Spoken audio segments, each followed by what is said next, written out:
joining us. Yeah, I'm very happy to talk to you today.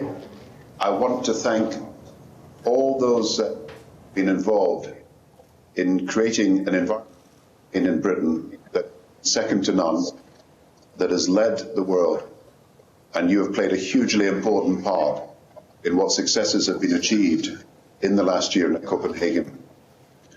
You've inspired the world, you have challenged the world, and you are changing the world. So let me start by acknowledging that whatever we can do as a government, we depend on what you have been able to do as NGOs, campaigning groups, businesses concerned about the environment, and obviously people who have a very deep concern about the future of our planet.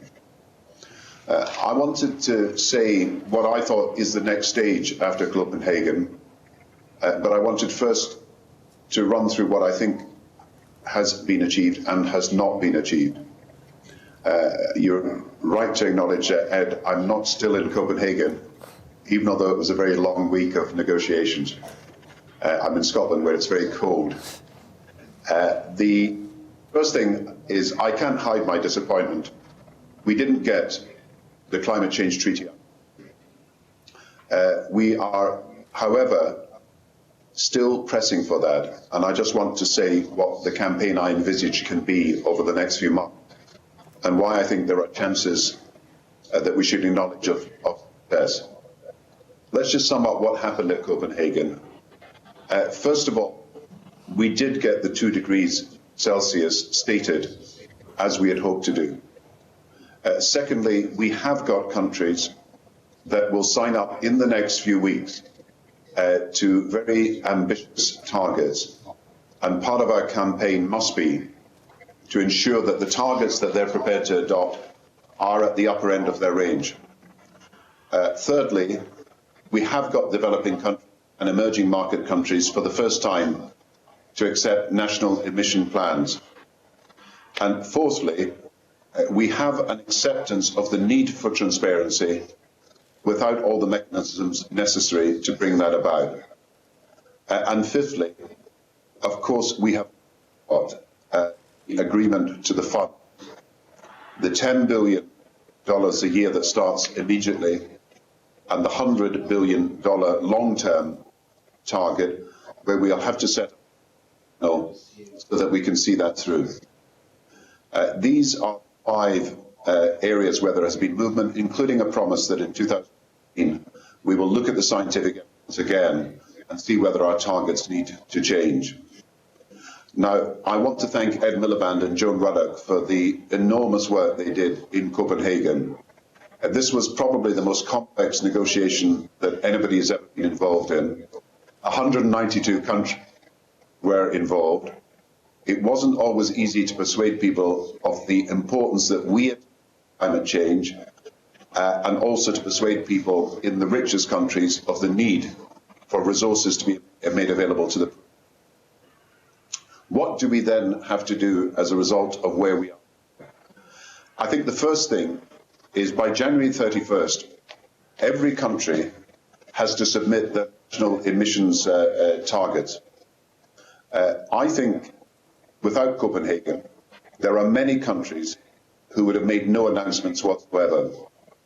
As a result of Copenhagen, a large number of countries have already stated their targets, but also stated that they may be prepared to go to the top of the range if the deal was sufficiently ambitious to justify that. That includes Europe, but it also includes Australia, South Korea, Japan, Brazil, and many other countries. Now, what have we to do? We have got to persuade people over this next month and a half that the overall reduction in gigatons, which could be achieved by an ambitious deal, will clearly put us on the road to meeting the 2% target, and effectively a 50% cut in emissions by 2050, an 80% cut for the richest countries. So we have to show people, as Nick Stern has done in his work, that 2020 would probably mean $55 gigatons of emissions. But if we take the ambitious road, we can reduce that figure from the mid-50s to somewhere in the mid-40s. And that would be the basis of our ability to say that we were on the 2-degree target. So I want us all to use the next month and a half to persuade countries that they should submit the more ambitious and upper end of the range targets. And that is a job for all of us talking to our friends in other countries. I want Europe to be able to go to 30%, and I believe that if we can achieve this, that will. The second thing is we've got to make our promise of climate change funding for the poorest countries a reality. This is an emergency now. These countries need help immediately.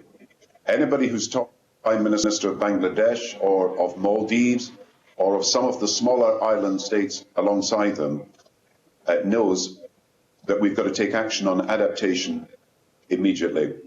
So I want the fast-track funding to start.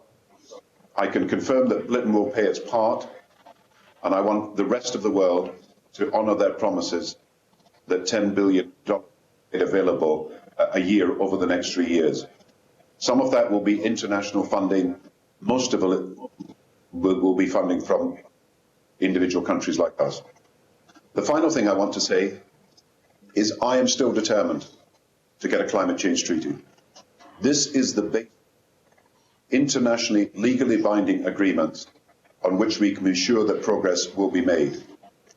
Only a few countries are standing out against this. Of the 192 countries, it is barely a handful that would prevent an international climate change treaty with legal provisions that will require people to take action. I believe that the German conference that has been called by Chancellor Merkel is a chance to move that. I believe also we can make our opinions heard about how that treaty can come about over the next period of time.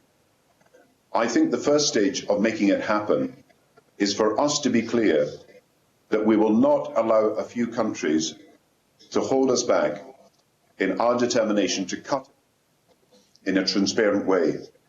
So we will set up with other countries a climate change, a transparency, evaluation audit.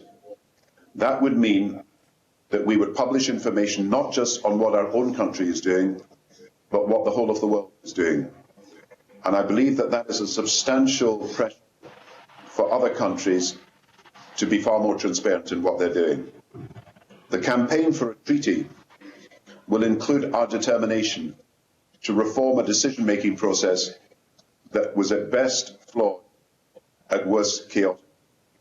The United Nations needs to be in a position where we can get agreements with governments working together without having these last-minute negotiations where threats and fear can actually dominate the proceedings.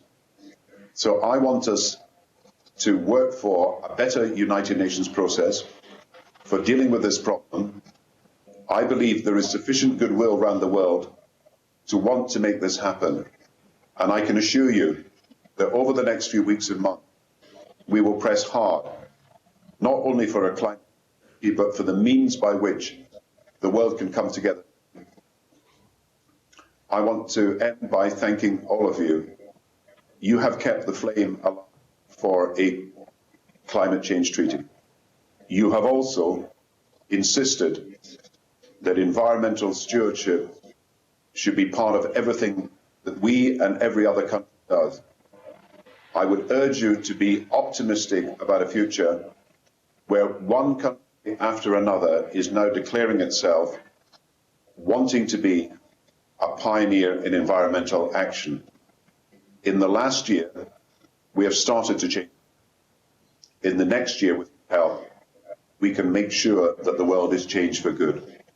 Thank you all very much. If possible, some of our stakeholders